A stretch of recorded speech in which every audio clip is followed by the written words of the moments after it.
file. All right, so again, we went over on Monday stuff related to Chapter 4.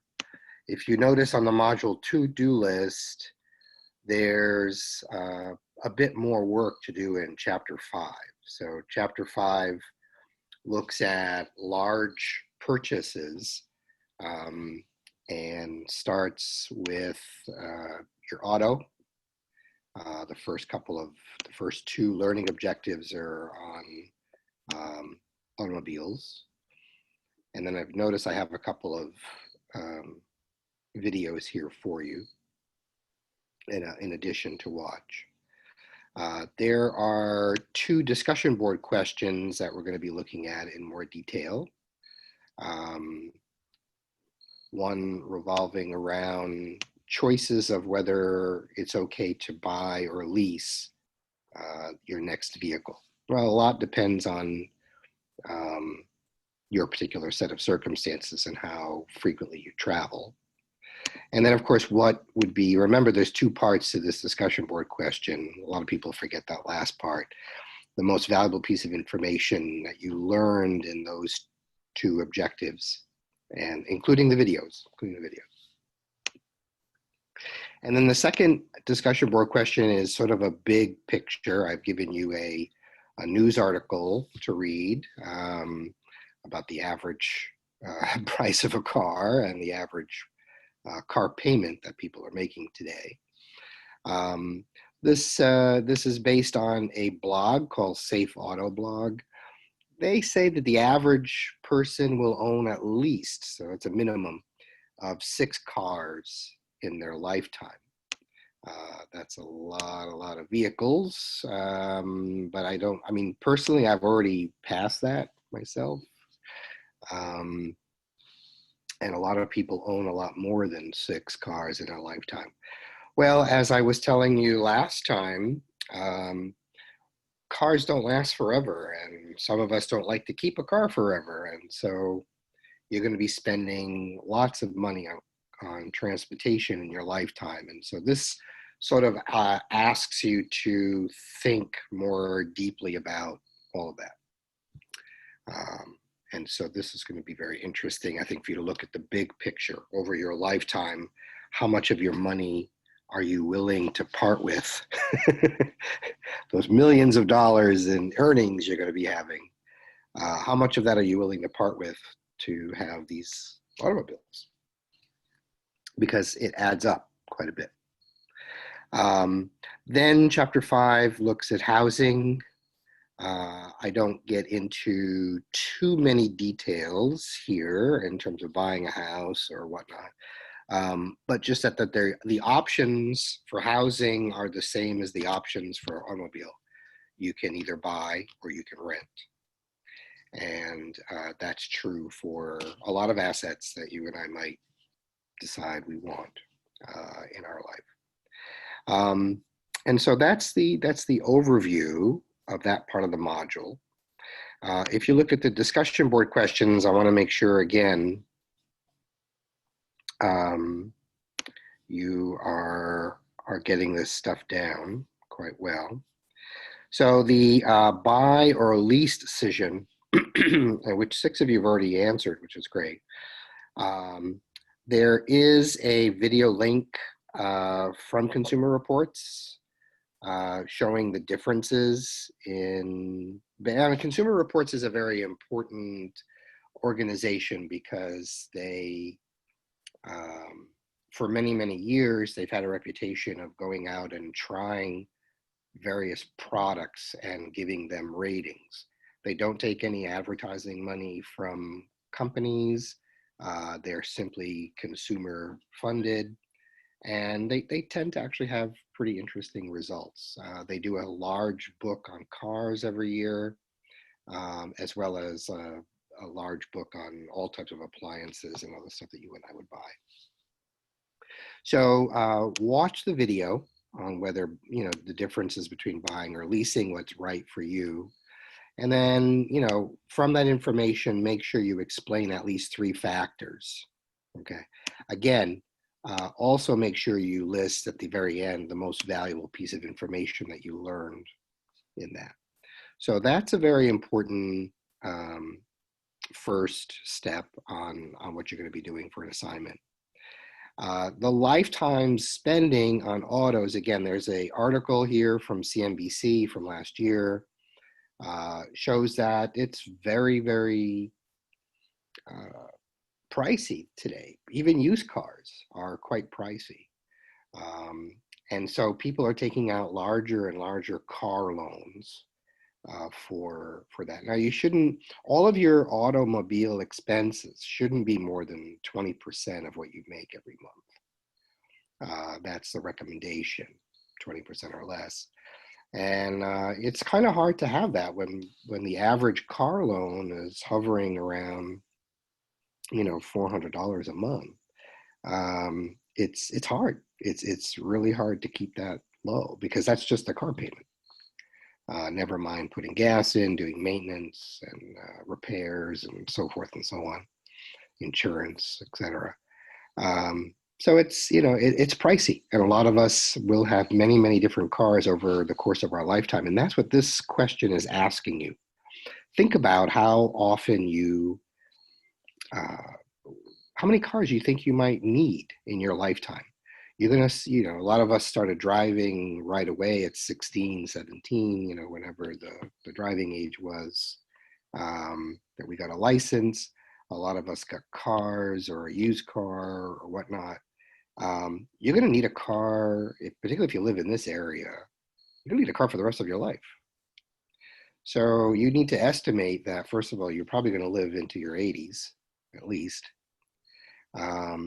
And if you have this idea that you want a new car every 5 years, well, every 5 years over 60 years, meaning you're going to need 12 cars in your lifetime. And if each of those cars are averaging about 30 grand, then you're going to be willing to spend $360,000 on automobiles in your lifetime. That's a lot of change, right?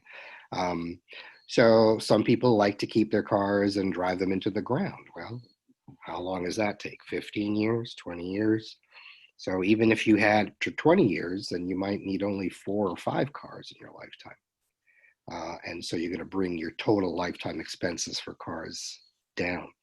So this is really talking about specifically, again, in your analysis of your personal situation, make sure you're noting how long you plan to keep a car and how many cars you're going to need over your lifetime and the average cost of each car, and total it up. I'm asking you to think big picture for this question. Okay. So I have switched over to a PowerPoint slideshow. Does everyone see that? Yeah. Okay. Thank you. All right. So let's take a look at a couple of questions here regarding cars. Okay. And then I have a few things.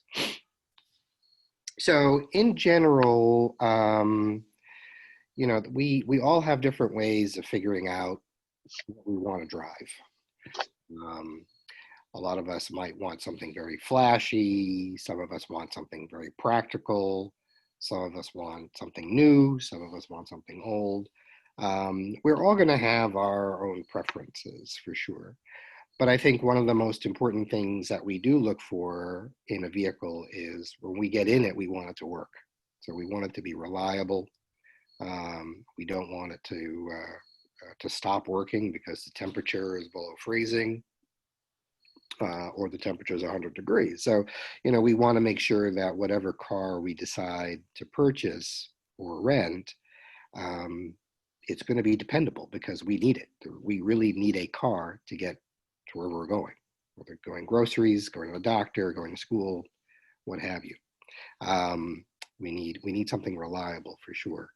And then, of course, there's the costs, so all of that. So, one of the most important things in which a lot of people like to research what they want to buy, but I think in general, one of the main guides should be how much can you really afford? And if you're really kind of working with a budget, where you're not going to spend more than 20% of your monthly salary on automobile expenses, that basically is going to determine a lot of what you can afford. So there are sites that your book points out, like Kiplinger.com and consumerreports.org, that have special reports on automobile purchases or finding the right car for you. I don't know exactly how you approach these types of things, but in essence, it's important to make sure that you're buying something reliable. Okay. Again, financial planners believe that you should limit the amount of money you spend on a car payment to no more than 20% of your income. And it's your net income, which means after taxes are taken out. Okay. And so if you have $1,000 a month in income, well, then no more than $200 of that should be spent on a car. If you have $2,000, then it's $400. And just because it says no more than 20%. If you can get something for much less than that, then that's terrific. That's wonderful. I have personally never, well, actually only one time in my lifetime, but that was an emergency. But I've never bought a car for more than $20,000, and I've always purchased new cars. I have just always decided to do something small, something that's very efficient with gasoline. But it's never really impacted, much, because I don't put a lot of emphasis into what I drive. I don't really want people to know much about my financial status by showing them that I'm going to be driving a Mercedes or a BMW or something like this, or an Audi. So I have a Honda Civic, a sports model, and I paid less than $20,000 for that. And I just prefer to have cars for, good periods of time. Around 10 years has been the average. And so before I decide it's time to, before this thing breaks down, it's time to get another one. Because I'm looking for reliability, I'm looking for good gas mileage, I'm looking for a low payment. I think it's important to have some thoughts on what's important to you before you go ahead and decide what to look for. I've always had Toyotas or Hondas because of their reliability records. I haven't been stuck anywhere in any car, and I travel quite a bit. So, you have to figure out what's really important to you when it comes to a vehicle, and then how much money you're willing to sacrifice for that vehicle. Because again, cars are not investments. Okay, cars are not investments. It's part of consumption. It's part of spending. Most cars, I would say 99% of vehicles, go down in value after you buy them. They don't go up. Investments mean that whatever you put in, it's going to go up from there, right? You want it to grow and be more valuable in the future. Well, cars don't fit into that category. Like I said, almost 99% of cars go down in value. The 1% that go up tend to be, lucky shots. You have a movie on an old car. Now that old car is popular, everybody wants it, and so the price goes up. That's it. I mean, otherwise, it's very rare that you have a car that actually goes up in value over time. Cars go down in value over time. So whatever you purchase, you understand that whatever you're buying is going to go down in value. Cars should never, ever, ever be looked at as an investment because they don't go up in value. They go down, okay? Over a 99% chance that you're going to lose money on a car. So it's important to understand that even though we need transportation and we need a car, we understand that whatever we spend on this car probably isn't going to be coming back to us at all. Okay, it's going to be gone. So whatever amount of money you decide to spend on it, you understand that you're kissing that goodbye. Okay. So that's a very important idea. This idea that you're buying something that's a car is an investment. No, a car is consumption. It only goes down. Okay. If you're one of the lucky ones 20 years from now that you bought the car that is very famous in a movie, and everybody wants it now 20 years later, well, then you're lucky. You're just lucky, like winning the lottery. It doesn't really take much skill. You just pick the right numbers. Lucky. You're just lucky. So just understand that when you buy a car, it's all money going down. And of course, there are continuing operating costs. And operating costs mean that you have to take care of the car as it gets older. As you use the car more and more and more, you're using up the value in the engine. Engines are good for, these days, I think you could probably get at least a couple 100,000 miles out of an engine today. I mean, when I was your age, we were lucky. I mean, if you had 50,000 miles or 60,000 miles on a car, but well, that was old. It was an old car. But it's like a baby now. And the engines have come a long way. The technology, the engineering has pushed that, so we can expect that if you purchase a new car with a new engine, you're probably going to get a couple 100,000 miles out of that car. That's wonderful. That's wonderful news, because technically your car can last a long time. You don't have to buy another one. But as you understand that the more you use your car, the more it's going to get banged up, right? The more parts are going to need to be replaced. And you're going to need to take care of all of those types of things. We call it maintenance. So as your car ages, when things go wrong, it's going to cost you money. And it's more likely things are going to go wrong when a car is older than when it's newer. You're not taking much of a risk of a new car. They all have warranties up the yin yang, whether it's 3 years or 36,000 miles or 10 years and 100,000 miles. Manufacturers are backing up their products pretty well. So, and even some of those are extended for used cars. You buy a certified used car, the warranty goes along with it. So, there's a lot of good aspects of purchasing something new or leasing something new, because the manufacturers are doing a good job standing behind the product. But that doesn't necessarily mean it's for everybody. And what an old car is today is based on how many miles are on the car.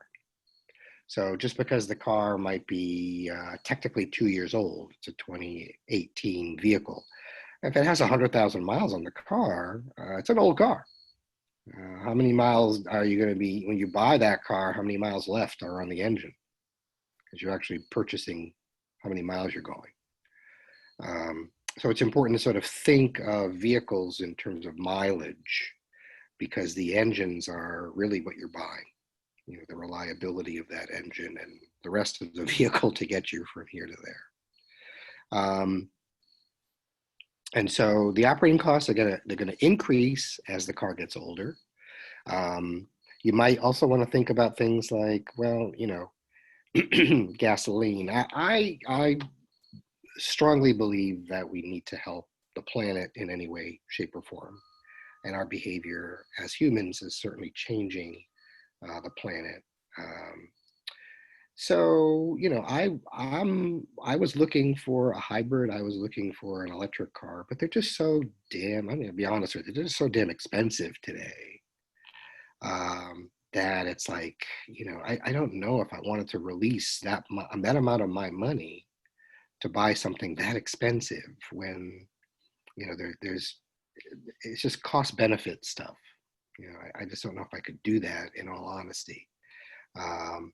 So I chose to stick with, I have a Honda Civic, like I said, it's gas only, but it gets 40 miles to the gallon. And the hybrid I was looking at was getting 50 miles to the gallon. So, but it was literally $15,000 more to buy. I don't think $10, 10 miles per gallon is worth the extra $15,000 to pay for the car. So I stick with a gas car, but I still wanted something efficient because I don't want to have a very, very heavy footprint on the planet um, in terms of pollution, what I leave behind. So I still think that a lot of gasoline vehicles are, uh, particularly the ones uh, that are smaller, that get good gas mileage, are still quite better deals than some of the other cars that are out there. But hybrids, I like a lot. Hybrids, I personally like a lot. It's just they're very popular today. So when you sit down with a dealer looking at a hybrid, you're not going to get any discounts on a hybrid. Whereas if you are sitting down with a dealer looking at a regular car, I was able to negotiate a significant price reduction to buy my car. When I was looking at hybrids, they were so popular that there was no way they're going to negotiate down. When you sit down to negotiate price, which is always appropriate on a car, you need to understand how popular the car is, how much demand there is for the car right now. You cannot negotiate to your favor if the car is quite popular. And right now, in the last couple of years, hybrids have been super popular. And so sitting down with a car dealer and trying to get a better deal by negotiating the price down is more difficult today on a hybrid because of their popularity. You're not the only one interested in buying it. There's a lot of people interested in buying the car. And so that demand creates price levels that are higher. However, I was able to negotiate quite well because my particular vehicle was leftover from the previous year. And so it was an older vehicle on the lot, even though it was a new car. And so I was able to negotiate quite a price reduction from the sticker price because it was an older vehicle. And obviously no one wanted it the first year that it was on the lot. So that was in my favor to negotiate down. And it also was a gasoline vehicle. It wasn't electric, it wasn't hybrid. So it's not the demand structure is different. So that's really sort of important to understand. It's also understanding that the size of the car is going to matter on if it's just you alone or you have children.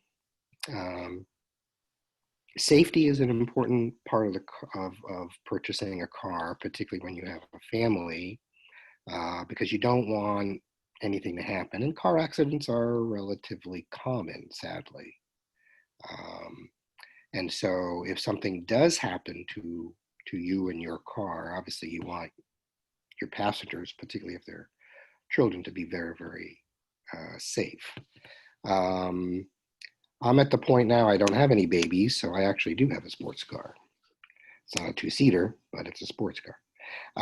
But that wasn't appropriate for me to do 20 years ago when not that I was starting to have children. I can't have children as a man, as you know, but as I had a family.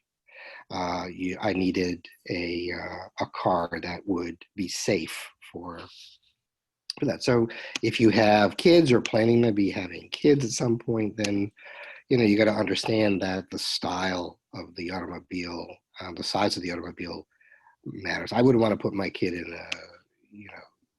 a teeny tiny car like a smart car. It wouldn't be smart to do that. It's just too small. But for an individual, it's fine, no problem.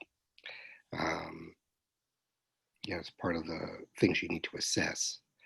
So just know that when you look at a car at a lot, you're going to be looking at the sticker price, which is the suggested retail price.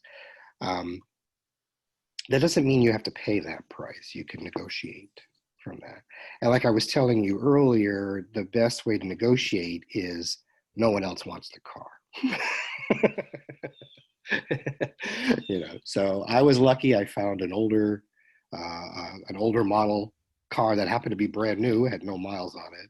Actually had 44 miles on And because it was still a new car, I got the warranty and I got an incredibly large price discount on it. You can't do that with hybrids today. Hybrids are in such demand that in many cases, retailers are asking and sticking to a sticker price. They're not really giving much of a discount.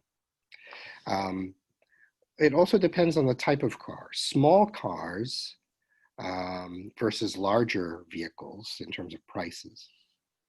Smaller cars tend not to be marked up quite heavily.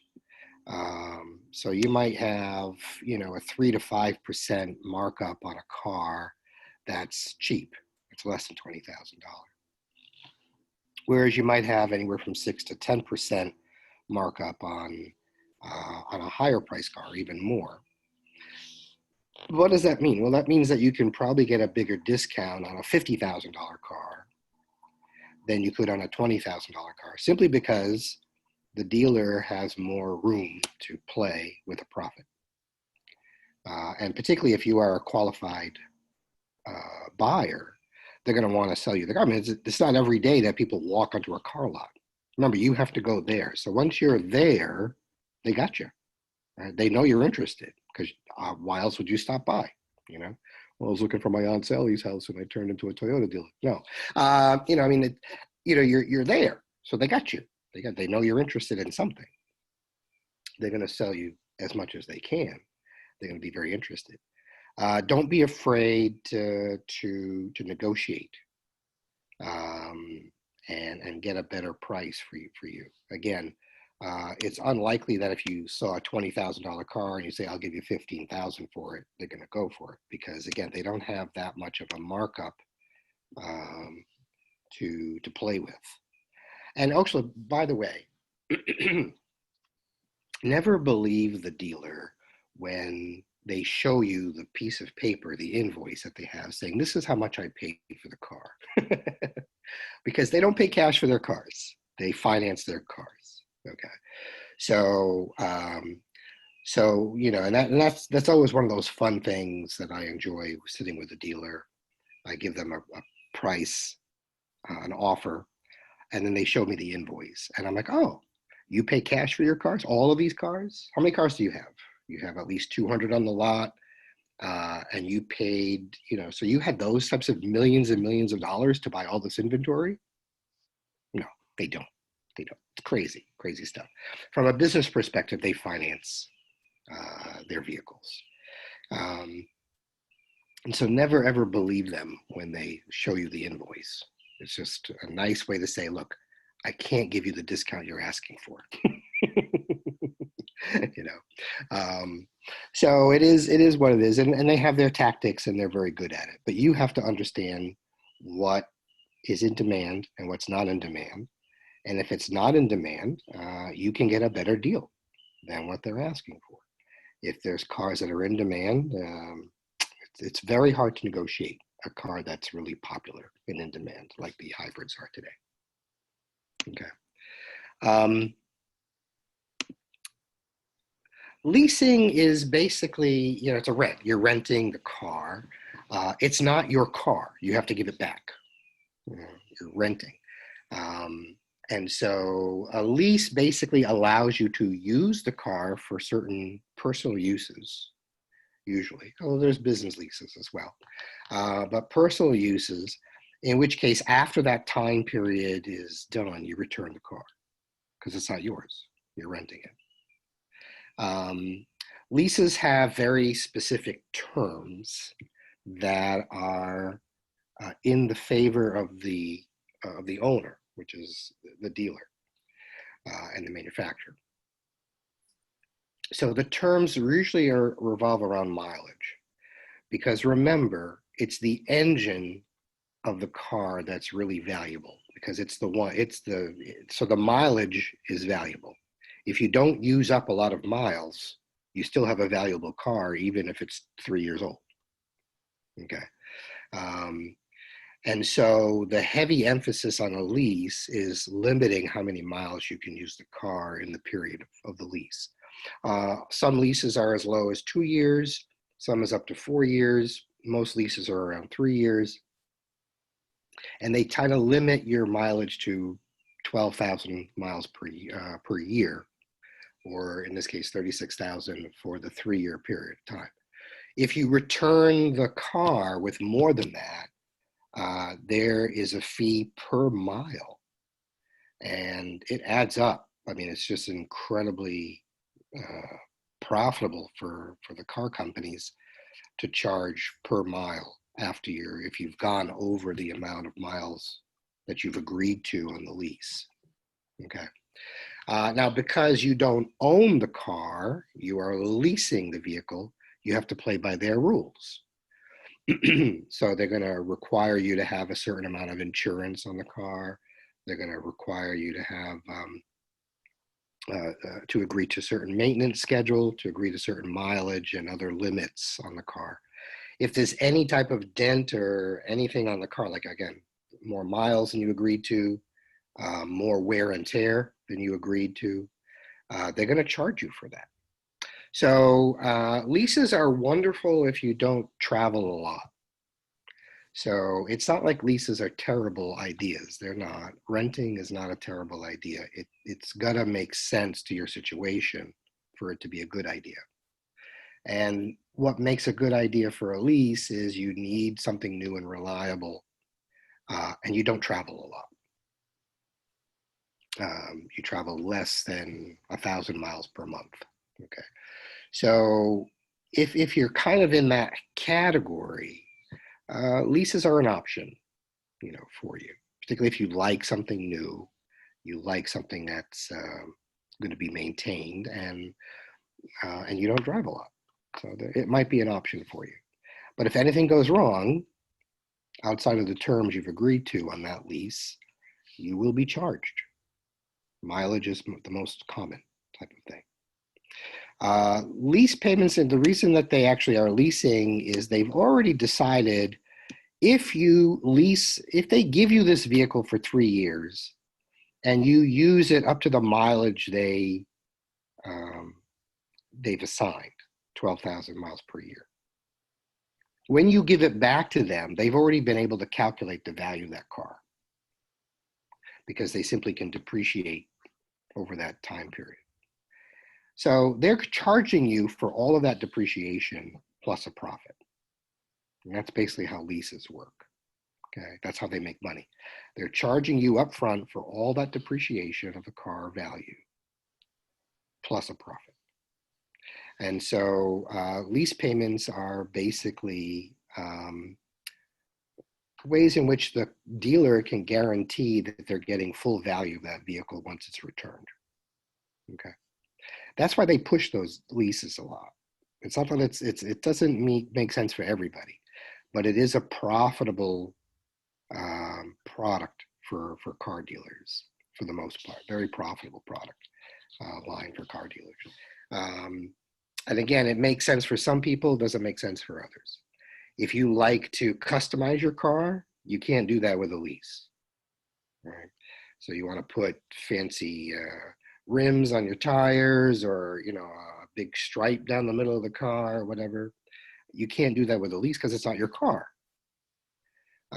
If you like to travel around and you use your car to do everything, even to visit your next door neighbor, you hop in your car and you drive next door. Well, then maybe a lease isn't for you because obviously you put a lot of miles on the car. And if you don't mind having the same car for 10 years, well, maybe a lease isn't for you because after a couple of years, you're gonna have to give the car back and get another one. So, so there are lots of different things that you have to consider when you're considering a lease. Okay. Again, most leases are closed-end leases, which means basically at the end of the term of the lease, you return the car, they inspect it. If everything is good, you can go. If there's anything wrong with the car, you got to pay for it before you go. Okay. So again, the one very important thing with leases is the amount of miles that are allowed. So if you don't use your car very often and you like having a new car, well, then you're a candidate to look into a lease. But if you travel a lot, like I do, the leases don't make any sense whatsoever. It's just cheaper to purchase a car outright. Okay. So that, and then of course your book has this worksheet on how to, looking at a lease versus a purchase and seeing what's the total cost. You can fill that out if you're interested. It's not going to be a requirement for the course. Just to know a little bit about, and everyone should see now that I'm on the US News site. Does everyone see that? Yeah, okay. So here we have, just to understand that whether you buy a new car or a used car, most people need a loan to do that. And so it's important to sort of understand that getting a car, whether new or used, and needing to borrow money has its own costs, right? So, and again, it's interesting that the car loans are structured based on your credit score, which is going to be the topic of module 3. We're going to be looking at credit scores, et cetera. Folks that have a higher credit score versus folks that have a lower credit score are charged different interest rates for their loans, whether they're buying a new car or a used car. Very similar. But obviously, if you needed to take a loan, you would prefer to pay 5% on a loan than 16% on a loan, because you're going to give up more money to get the loan. Interest rates, by the way, are called the cost or the price of loans. So the interest rate is really what we call the price of a loan. You need a loan, what's the price? The price is the interest rate you're going to pay. So it's important to make sure that you understand that your general ability to manage debt, pay back banks and other people who you promise to pay, to keep your credit score higher, gives you the best prices on loans. And that's important today. That's very, very important today, because the average car price, as you see here, is about $36,000 for a new car and more than $20,000 for used cars. And so borrowing a portion of that is expensive. It's very, very expensive. And so you want to make sure that you're getting the very, very best deal possible. Okay. All right, I'm going to stop the share and bring us back to our main